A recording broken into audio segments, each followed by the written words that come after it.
Good morning, praise the lord. ઈશ્વરનો આભાર માનતા આવો આજનું વચન જોઈએ અને આજના દિવસની શરૂઆત પ્રભુના વચનથી કરીએ. દ્વેષી માણસ પોતાના હોઠોથી છળ કરે છે, પણ પોતાના અંતરમાં તે કપટ ભરી રાખે છે. નીતિવચનોનું પુસ્તક તેનો 26મો અધ્યાય અને તેની 24મી કલમ. આજનો વિચાર. ખ્રિસ્તમાં અતિ પ્રિયવાલા મિત્રો, પ્રભુ ઈસુ ખ્રિસ્તના ઉદ્ધારક નામમાં આપ સર્વને સવારની પ્રેમભરી સલામ. આશા રાખું છું મોં, મોઢું, હોઠ અને જીભની આ શ્રેણીમાં આપ સર્વ આનંદ માણી રહ્યા હશો. રખેને કોઈને એવું થાય અથવા તો કોઈ એવું માને કે આ મને કહ્યું, પેલું મને કહ્યું, અને લાગે તો પ્રભુનો આભાર જ માનીએ, કારણ કે પ્રભુએ તેમના વચન દ્વારા મારી સાથે વાત કરી અને મારામાં જે આવી કંઈક ત્રુટિ, જે વચનોમાં આપણે જોઈ રહ્યા છે, એવી કંઈક ત્રુટિ જણાઈ જેથી હું તેને દૂર કરી શકું. માણસ છળ કરે છે ને એમાં એ પાવરધો પણ છે, એણે મહારત હાસિલ કરી છે અને એમ છળ કપટ કરતાં કરતાં તેને મહાવરો થઈ ગયો છે, અનુભવ થઈ ગયો છે.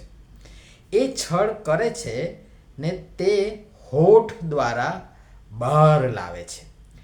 યાદ છે ને પેલા હમણાં જ જોયેલા વચન પ્રમાણે કાન ભંભેરનાર શબ્દો અને પટામણા હોઠ, તેમનાથી તે છળ કરે છે કારણ કે તે દ્વેષથી પીડાય છે. બીજા પ્રત્યેનો દ્વેષ તેને જંપવા દેતો નથી. આ દ્વેષ એટલે અદેખાઈ, વેરઝેર, દુશ્મનાવટ, શત્રુતા, ખાર, ઈર્ષા, અપ્રિયતા, નફરત, તિરસ્કાર, અને આ બધું કરનાર એ દ્વેષી માણસ પોતાના પટામણા હોઠોથી છળ કરે છે. જે સમયાંતરે પટામણા હોઠોથી છળ કરે છે, જે સમયાંતરે લાગ મળતા હોઠ અને શબ્દો દ્વારા બહાર આવે છે. ઉપરથી ખૂબ લોભામણા, કાલા ઘેલા, પેલા વચન પ્રમાણે સ્વાદિષ્ટ કોળિયા જેવા, પણ તે તો ચાંદીના મેલથી મઢેલા માટીના વાસણ જેવા છે, જે પેટના અભ્યંતરમાં ઉતરી જઈ માણસને છેતરે છે, ઠગે છે. કારણ કે તે ભલે હોઠોથી છળ કરે, મીઠું મીઠું બોલે, પણ તેના અંતરમાં, હૃદયમાં કપટ છે.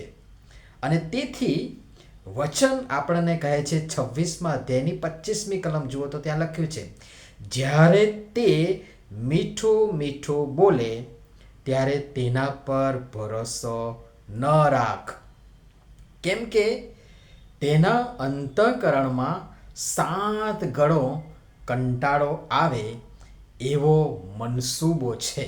બહુ સ્પષ્ટ અને બહુ સરસ રીતે, બહુ ટૂંકમાં, સંક્ષિપ્તમાં વચન દ્વારા સમજાવી દેવામાં આવ્યું છે કે તેનો આશય શું છે, એનો મનસૂબો શું છે. આજે આ પણ માણસોની હાલત આવી કંઈક છે. આપણામાં બીજા પ્રત્યે માન ભાવ, આદર ભાવ, પ્રેમ ભાવ, દયાભાવ, મિત્ર ભાવ, અહોભાવ વગેરે ભાવ હોવા જોઈએ. એના બદલે આપણામાં દ્વેષ ભાવ, ઈર્ષા ભાવ, કપટ ભાવ, અહિત ભાવ વગેરે નકારાત્મક ભાવ ભર્યા પડ્યા છે, જે ન કેવળ બીજી વ્યક્તિને પણ સ્વયં આપણને પોતાને, જે તે વ્યક્તિને પણ એટલું જ નુકસાન કરે છે. કેમ કે તે વિના કારણ બીજાનું સુખ, શાંતિ, સમૃદ્ધિ, પ્રગતિ, આનંદ અને ભલું જોઈને ઈર્ષાની આગમાં બળી મળે છે, બળતરા થાય છે. ને આ ઈર્ષા દ્વેષ ભાવમાં પરિણમે છે. એ ઈર્ષા દ્વેષ ભાવ લાવે છે, જે દ્વેષી માણસને કોઈ પણ ગંભીરમાં ગંભીર, ભયંકરમાં ભયંકર પગલું ભરી બીજી વ્યક્તિનું અહિત થાય એ દિશામાં જવા દુષ્પ્રેરણા આપે છે. યાદ કરો ઉત્પત્તિના પુસ્તકનું પ્રથમ કુટુંબ, આદમ અને હવાના 2 દીકરા કાઈન અને હાબેલની વાત. આજ્ઞા ભંગથી પાપ થયું અને આપણે જાણીએ છીએ પાપનો મુસારો મરણ છે, જેની શરૂઆત થતાં જ ભાઈએ ભાઈ પર દ્વેષ કર્યો અને એ જ દ્વેષ ભાવમાં હોઠોથી છળ કર્યું. ચાલને આપણે ખેતર જઈએ, પણ મનમાં કંઈક જુદું હતું. પેલાને એમ કે કંઈક કામ કરવા રમવા જતા આવીશું, ચાલો જઈએ. એ દ્વેષ ભાવમાં હોઠોથી છળ થયું ને ભાઈને ખેતરે જવા કહ્યું, પણ મન અંતરમાં કપટ હતું. એ કપટ હત્યામાં પરિણમ્યું ને ભાઈએ ઉઠીને ભાઈને મારી નાખ્યો.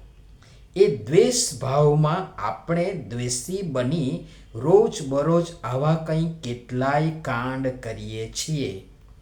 એ તો પ્રામાણિકતાથી મંથન કરીએ તો જ ખબર પડે. ને પ્રભુ આ બધી બાબતો સમજવા માટે આપણ સર્વને બહુ જ ગંભીરતાથી સહાય તથા મદદ કરો. નમીએ પ્રાર્થના કરીએ. પ્રેમાળ પિતા, દ્વેષ ભાવ અમને અમારા જ ભાઈ બહેન પ્રત્યે દ્વેષ કરાવી અમને દ્વેષી બનાવે છે ને દ્વેષી બની અમે અમારા હોઠો, જીભ, મોઢાથી છળ કરીએ છીએ, જેના મૂળમાં અમારા અંતર મનમાં છુપાયેલ કપટ છે. કૃપા કરી અમને કપટ રહિત અને દ્વેષભાવ રહિત આચરણ કરવા સહાય તથા મદદ કરો. પ્રભુ ઈસુના નામમાં આમેન. ધન્યવાદ.